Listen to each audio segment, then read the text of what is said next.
Hey folks, back with another set of Steven Universe vlog episode review things. This is a really good run again. It's almost to the point where it's not worth saying that because it's always a really good run. But when the weakest episode of the three is something like Warp Tour, that's a good 3 episodes. So yeah, let's just jump in. This is episodes 36 through 38. And we'll start with 36, which is Warp Tour. So basically, this episode, the bulk of it was Steven sees something using the warp system that only the gems have access to. The others don't really believe him. And they all respond in, very in-character ways, in ways we've come to expect from these characters. Amethyst, teases Steven. Pearl is kind of judgmental. She feels like this is a challenge to her knowledge, and she's argumentative with him. And Garnet is, trying to be supportive, but also doesn't believe. And, Steven's a little kid. He probably thinks he sees things from time to time, It's probably no more than 5 or 6 years ago that, he was at that age where kids blame things on their imaginary friends and stuff. So it's not that surprising. We don't really know how old the gems are, but I suspect the answer is in the centuries at least. So it's not that surprising that they would not really get that he's old enough now that if he sees something, there was probably something. The question is, what? And I really liked his main argument with Pearl because they both had a point, because what was going on here was a conflict between experience and expertise. Steven saw something. He knows he saw something. He doesn't know what he saw. Pearl knows the rules. She knows how things work. She knows there can't have been anything. He has the experience, she has the expertise, and they argue. The problem is that neither of those is complete. You need both. It's, when something seemingly impossible happens, something that contradicts your knowledge and expertise, the response then is, if somebody says they experienced something that is impossible, the response is not, no you didn't, it's, okay, you experienced something, the question is, what?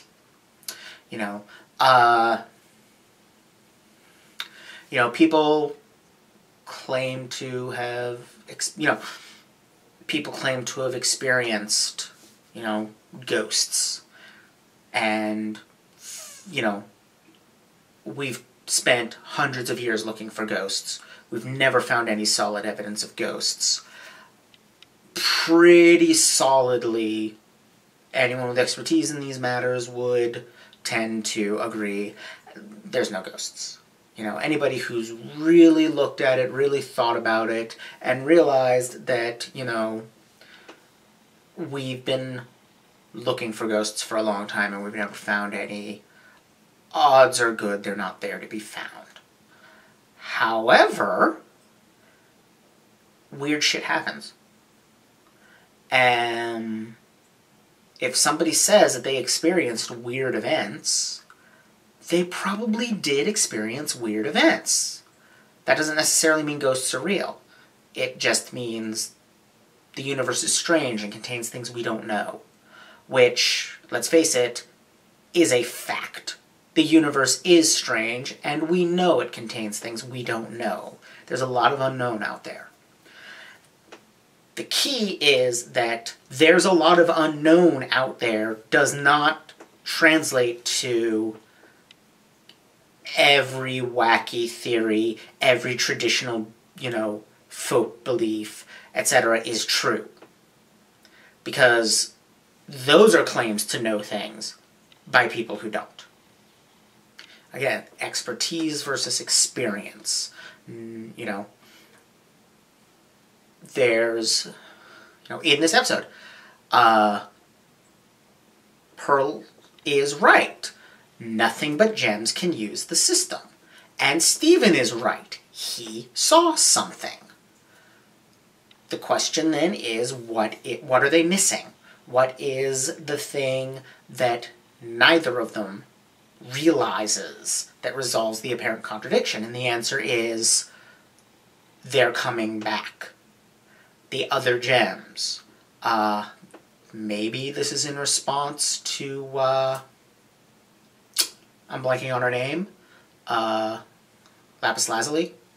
Maybe this is in response to Lapis Lazuli leaving. Maybe she reached the homeworld and now they know, like, there are gems on Earth. Or maybe it's just a coincidence that it happened at the same time. But either way, Peridot is here, a gem from the homeworld, trying to establish contact, using some notably military language to do it, too, which kind of lends credence to my idea of, like, there's a faction of the gems that want to conquer the Earth. But either way, she's clearly presented as, if not outright villainous, at least ominous. The way Steven is like, oh, those are her babies, and then she immediately destroys them. The robots, I mean. That's pretty telling. We are supposed to see her as threatening, and the way the other gems react certainly seems to shore that up. And, I don't know anything about the character, but I have seen fan art of her, so I suspect she comes back. But, yeah, I've seen her. I've seen references to green space Dorito.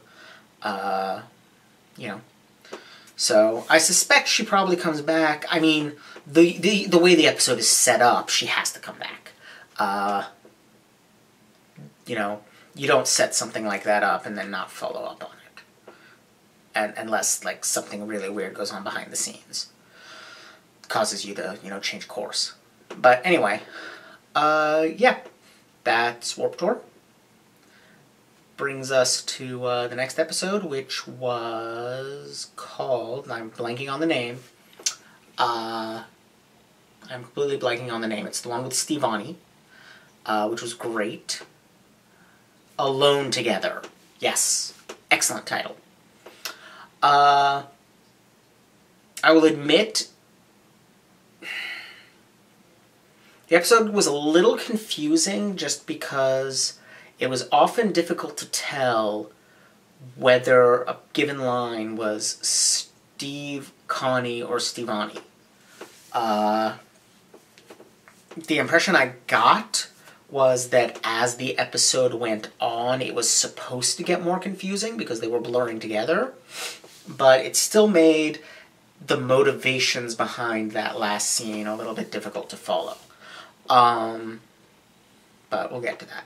So, first of all, this is just adorable. Steve and Connie are adorable together. They're kind of extra adorable when they're together. Stevonnie is just, like, I just really enjoyed the character.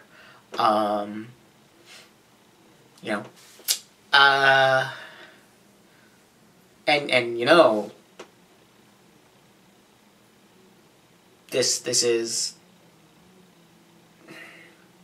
sort of a transsexual character, definitely, because there's a male and a female, and they fused into a single person. That person is going to be both and neither. And probably, transgender, genderqueer as well. Like, in terms of her presentation, I mean, she presents female, but there's, Steven in there too, and he is male, so I don't know, that was interesting. I liked, like, was I reading that scene correctly? Were both Lars and Sadie, like, really attracted to Stevonnie? Like, Lars definitely was, but Sadie seemed to be as well, which I thought was cute. And I don't know if that was just attraction or, wow, that person is super cool. But either way, I enjoyed that scene, which is rare for a scene with Lars in it. But he seemed to be basically behaving himself. Just kind of, you know, a good way of showing that just people are, like, stunned by this new person in their town. And then you get the rave. The whole thing with Connie not dancing spoke to me because I cannot dance at all. People have attempted to teach me. They quit very quickly because I am unteachable when it comes to dancing. I don't like it. I don't really see the point of it. And I am astoundingly terrible at it. My problem is that I cannot handle the concept of moving my feet and my hands. Like, moving two body parts simultaneously is just beyond me. In any kind of a controlled fashion. And then people, you know, people are like, well, don't control it. Then it doesn't move. Like, how do you move without intending to move? That doesn't make sense to me. So, yeah. So I understand Connie's, like, reluctance to dance, her stress at the idea of dancing. It's become very clear that Connie is basically the nerd character here, and I really like that she's a woman, and a woman of color to boot. That's really cool.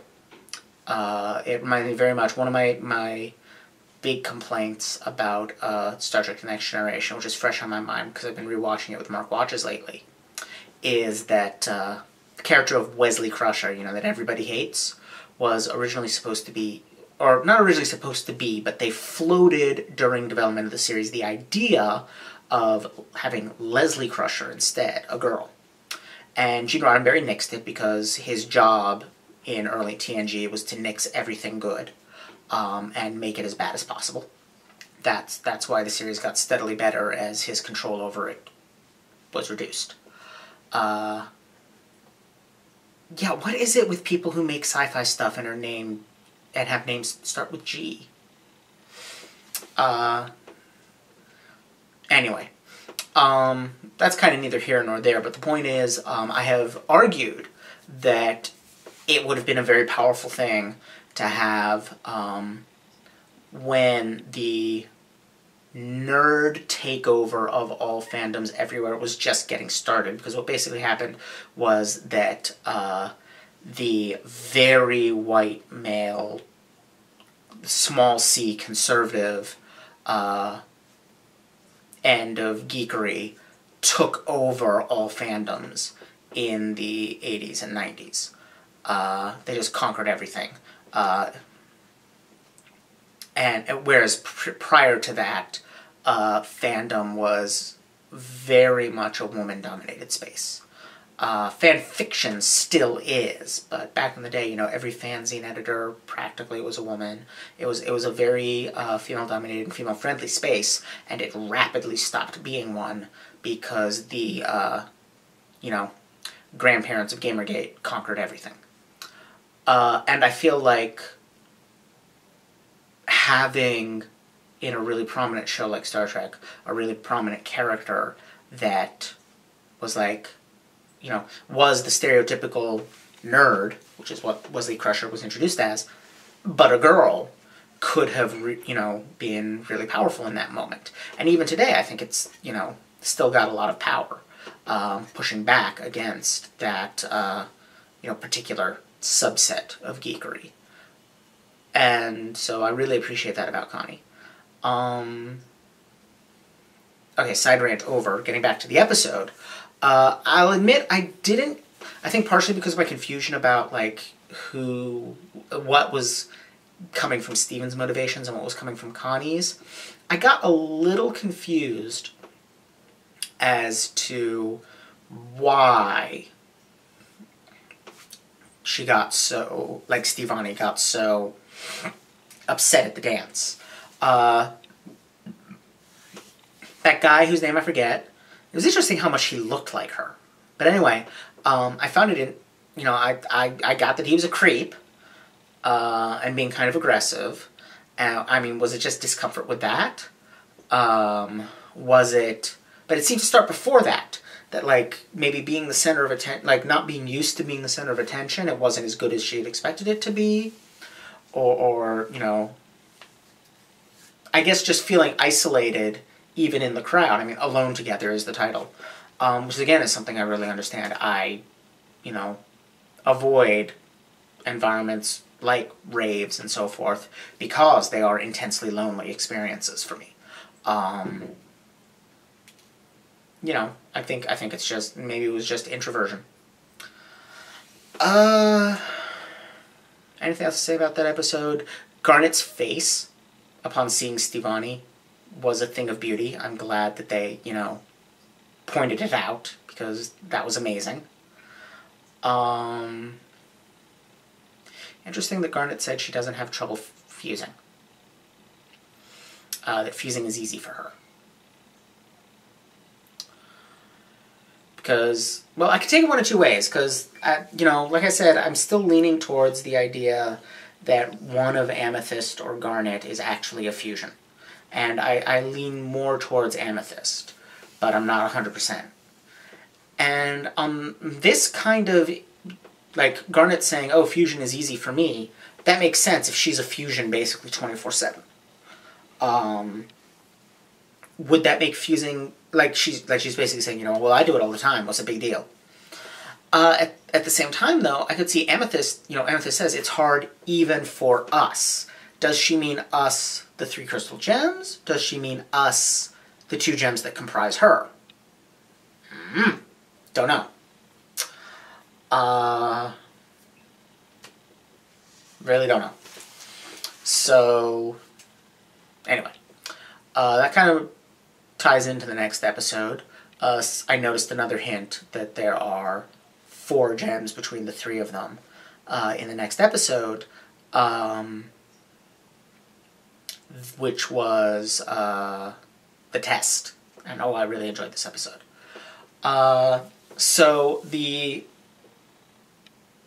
I'd never really noticed this before, but the door into the temple, excuse me, it has 5 gems on it. And this time, when each of the 3 crystal gems was doing stuff, opening it onto their gauntlet they'd created, 4 of the 5 lit up. The 5th is obviously Rose/Steven. So again, 4 gems for 3 people. So I'm feeling like that is definitely a thing the show is wanting me to notice. But that aside, this was again a really good episode. I liked the callback to I don't even remember what the episode was called, but it was the one with the hamburger backpack. Was it Hamburger Backpack? It might have been called Hamburger Backpack. And so this episode had Steve wanting to be tested again. And so the other gems give him what's supposed to be this really difficult challenge, and they, give him all kinds of warnings. But then once he goes in it, he realizes, when he's nearly done with it, he realizes that it was actually designed to be safe, designed to be impossible to fail. And oh boy, are there layers there. 'Cause this is, a kid's sense of self-worth can be a very fragile thing. And in particular, a lack of meaningful challenge can really screw a kid up. If everything is too safe, too easy, if everything potentially difficult is always taken away by usually the parents, that can really undermine a kid's ability to feel confident in themselves, because the way to learn that you can handle things is to handle them. The way to learn that you are able to adapt to difficult circumstances, to rise to a challenge, is to need to do it. And so one thing that happens is kids whose parents take challenge away, make smooth things out too much, do too much for them, can be negatively impacted by that. Another thing that happens is that kids who are really, really good at some things, that can mess them up too if they're not challenged in the areas they're not good at. That's basically what happened to me, is I was really, really good at like academic type stuff as a kid. Just schoolwork in general. And I coasted well into college. I think the first time I had a class that was actually difficult, where even like, not only where I had to put out effort, but where putting out effort wasn't enough, was my last year of high school. And my response was to basically completely alter my career path in order to avoid ever having to touch that subject, math, ever again. And this was multivariable calculus, was where it was just like calculus had required effort, which was weird for me. That was not my experience of how school worked. And then multivariable calculus, I was trying and trying and trying, and I couldn't get it. I just could not do it. And it actually, this sounds ridiculous, but it actually really messed me up. I was really, really upset. And basically changed, my whole, in hindsight, it was a good move, but because I'm way better as a writer than anything else I might have done. But, yeah, I changed my whole life path into writing because I didn't want to ever have to do any math ever again, because I had failed at it once. And it's still something I struggle with. Things that are hard, things that require constant effort. Things like cleaning, where no matter how much you clean, if you go a week without cleaning, you need to clean again. That's really hard for me because I've never learned, it was so late in life that I learned how to deal with challenges, with things that require effort, with sustained effort, that I stopped, that coasting wasn't enough anymore. So Steven is understandably upset. He feels like the other gems don't believe in him, that they're making things so easy. That's the lesson he takes from it, is that he needs things to be that easy, that he's weak, that he's lesser, that he's not able to do these things. And he's really upset. But then he overhears the gems worrying about him. And they confess that they don't know what they're doing. And I like that it's Amethyst that says it. It's Amethyst that recognizes it. Because Garnet is too cool to admit something like that on her own.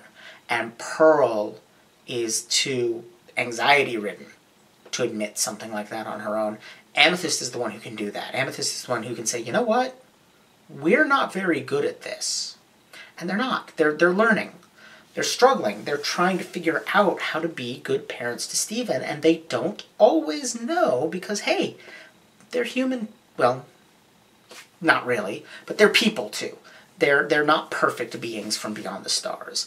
They're learning. And they're learning from Steven just as he's learning from them. And so, we don't know how Steven is going to react. He just has this very cool, very determined stride through all the tests, set to some of the best music in the series so far, I think. And then when he comes into the room, and I love this moment because the lights come on, and there's the congratulations, and all of them clapping, and it's playing a piano version of the opening theme. That's the final scene of the final episode of Neon Genesis Evangelion. The only way it could have been more perfect is if they'd been all standing on like a big globe. And it's a really great choice, because what that scene in Evangelion is about, what the entire last couple of episodes are about, is this idea of stoicism. And not stoicism in the popular sense, in the sense of, bad things happen and you don't care. Like ignoring pain, that kind of thing. That's not the kind of stoicism I mean. I'm talking about stoicism as comes from the Neo-Stoic philosophers, people like Marcus Aurelius and all that. It's this idea that it's not what happens that drives our feelings, it's how we perceive it. It's how we think about it. I feel that, I think that I've been done wrong, and therefore I feel angry. But perhaps, if I looked at it from another perspective, I would see things differently and not be angry. And that's what's going on here.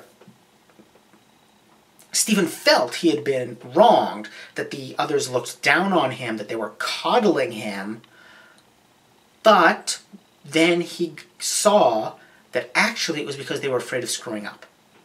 That actually they were trying to help, they just didn't know what they were doing. And in that moment, he alters how he thinks about it. Instead of thinking of it in terms of, he is the kid, and it is their job to take care of him, and if they don't do it properly, that's on them, and he's mad that they're screwing it up. Which is not to say that that's an illegitimate way to look at it, but he chooses to look at it in a different way in that moment. He looks at it instead as, this is a relationship. And they're feeling insecure. They're feeling like they can't handle it. They are having a crisis of confidence. And so he gives them what they need. He acts as though it was a really difficult challenge. He, basically as if he had fallen for it, to restore their confidence. And I think in the process, that probably helps a lot to restore his, because he has now risen to a challenge. He has now discovered his power. Not the challenge of the test, but rather of, recognizing that the people that he is used to depending on and them taking care of him, sometimes they need taken care of too. Of accepting that he is not smaller and weaker than them, that he is not powerless, that he can impact them in positive ways. That's a powerful thing. So that was a really good episode ending. I really liked how that turned out. I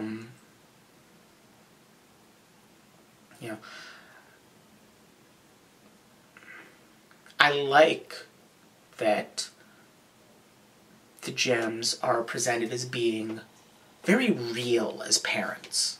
They never wanted to be parents. They never planned to be parents. It was kind of thrust upon them. And they're doing their best. But they're not the parents.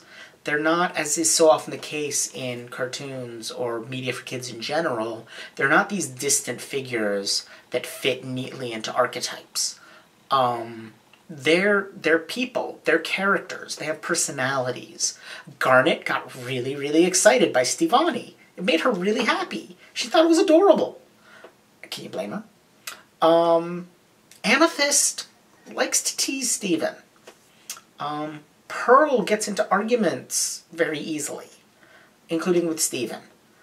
They have their faults and their flaws and their foibles, but they're trying and they're learning. And Steven is coming to realize that, and he's learning too. It's just a really great family. It's just really unconventional and real instead of, the standard issue nuclear BS.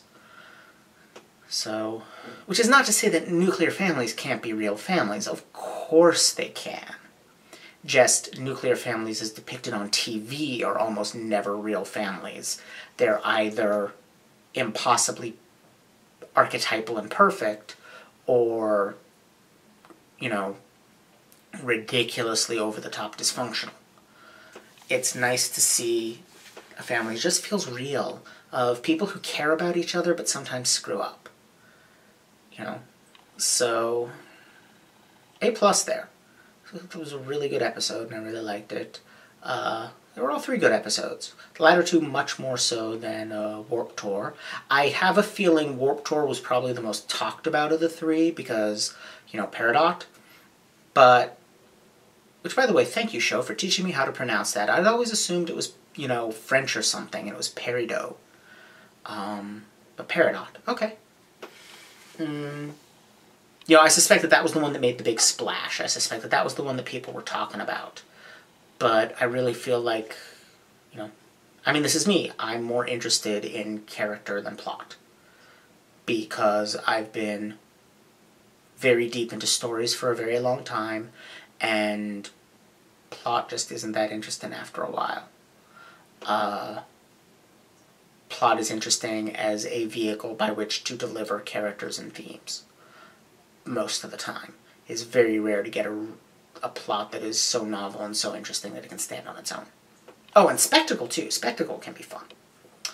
But yeah. Okay, we've got a few more clues to put into the big conspiracy theory map on the wall with, all the thumbtacks and bits of string tying together news reports. Cool. I'm much more interested in the other 2 episodes and the insights it gives us into all of these characters. But yeah, I'm having a blast. I'll see you all with 3 more episodes next week.